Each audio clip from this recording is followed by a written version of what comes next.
The imperial palace of Drakmor had exactly 1,372 servants. Not one of them stopped when they saw the young prince collapsed in the eastern gardens.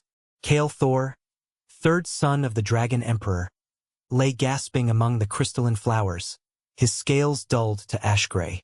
The palace staff, proud dragonkin with centuries of lineage, stepped around him with practiced indifference. The boy was weak, born without fire, unable to shift into proper dragon form. He was an embarrassment to the throne.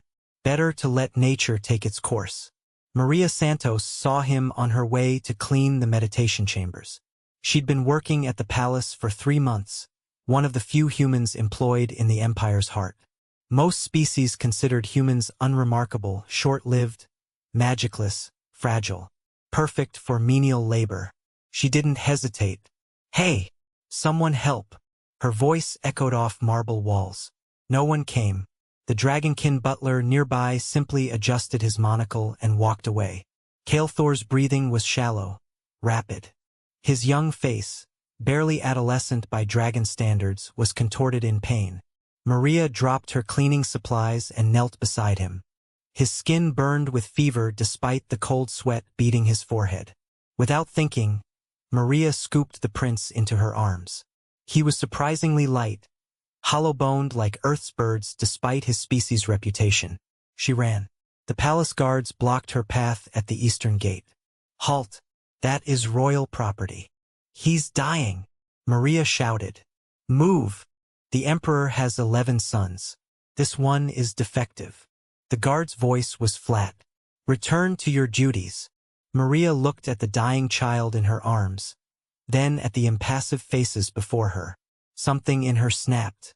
She'd fled Earth to escape that kind of cruelty, the cold calculus that measured worth in utility. "Not today," she whispered. She ran left, toward the servants' quarters, knowing every back passage and delivery entrance for months of invisible work. Behind her, she heard the guards' confused shouts.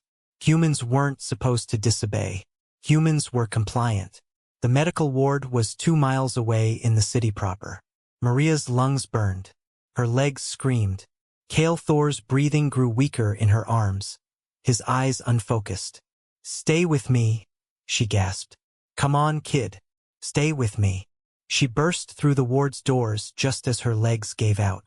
Healers rushed forward, not for the dying prince, but to stop the human from causing a scene. Then one of them, an older dragon healer named Vesrak, looked at Kale Thor's symptoms. "Crimson fever," he breathed. "How is he still alive?" "I don't know, just help him." Maria collapsed against the wall. They worked for hours. Maria waited, ignored by everyone except a young nurse who eventually brought her water. When Vesrak finally emerged, his expression was unreadable. "The prince will live. Another hour, maybe less, and..." He studied Maria. "Why did you save him?" "Why wouldn't I? He is weak, flawed. His own family. He's a child." Maria's voice was steel. "Where I come from, we have a saying, we're judged by how we treat the vulnerable, not the powerful." Word spread like wildfire. The human cleaner who defied the palace guard, who carried a prince the empire had abandoned. Within days, it reached the emperor himself. Maria was summoned to the throne room, certain she'd be executed. Instead, she found Dragon Emperor Thorolmor cradling his recovered son, tears streaming down his ancient face. "I was told my son was weak," the emperor said quietly. "That sentiment would make him strong. I listened to advisors who valued power over life." He looked at Maria. "You showed me what true strength is. Not in scales or fire, but in compassion."